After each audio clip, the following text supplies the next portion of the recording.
بسم الله الرحمن الرحيم عن عبد الله بن عمرو رضي الله تعالى عنه قال قال رسول الله صلى الله تعالى عليه وسلم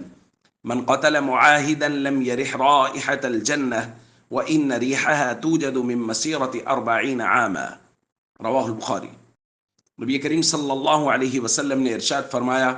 جس مسلمان نے کسی ذمی یعنی ایسا غیر مسلم جو حکومت اسلامیہ میں امن کے ساتھ رہتا ہو، اس کو ناحق قتل کیا، وہ جنت کی خوشبو بھی نہ پا سکے گا، حالانکہ جنت کی خوشبو تو 40 سال کی مسافت سے بھی محسوس کی جا سکتی ہے۔ سنن نسائی کی روایت میں حضور نے فرمایا، من قتل معاہدا فی غیر کنہ، جس شخص نے کسی معاہدہ کرنے والے غیر مسلم ہے، یعنی ایسا غیر مسلم جو حکومت اسلامیہ میں پرامن طریقے سے رہ رہا ہے، بغیر کسی وجہ کے قتل کر دیا، حرم اللہ علیہ الجنہ، اللہ تعالیٰ اس پر جنت کو حرام کر دیتا ہے۔ دوستو، نبی کریم صلی اللہ علیہ وسلم نے حکومت اسلامیہ کے لیے کچھ قواعد و ضوابط بیان کیے ہیں۔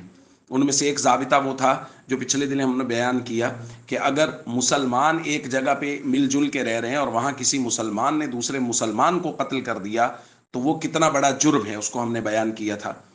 آج ہم اس بات کو بیان کر رہے ہیں کہ اگر کوئی ایسی جگہ ہے جہاں مسلمان اور غیر مسلم مل جل کے رہ رہے ہیں،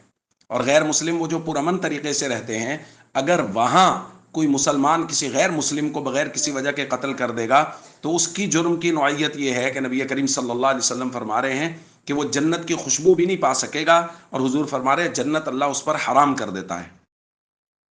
تو اس لیے وہ جو اقلیت میں ہیں، یعنی وہ غیر مسلم جو پرامن طریقے سے رہ رہے ہیں اور وہ اپنے آپ کو غیر مسلم سمجھتے ہیں، وہ اقلیتوں میں ہیں، ان کے حقوق کا، ان کے مال، جان، عزت، آبرو کی حفاظت اسلامی حکومت کی، اسلامی ریاست کی ذمہ داری ہے، اور وہ اپنی ذمہ داری کو پورا کرے، اور تمام جو اقلیتوں میں غیر مسلم ہیں ان کے مال، جان، عزت، آبرو کی حفاظت کرنا وہ اسلامی حکومت کی ذمہ داریوں میں شامل ہے۔ اور جو اس گناہ کا مرتکب ہو، اس جرم کا مرتکب ہو کہ وہ کسی غیر مسلم کو قتل کر دے، اسلام نے ان کی سزاؤں کا تعین کیا ہے، اور ریاست اسلامیہ کی ذمہ داری ہے کہ وہ ان سزاؤں کو جاری کرے تاکہ ہر کوئی شخص اس جرم کا ارتکاب نہ کر سکے۔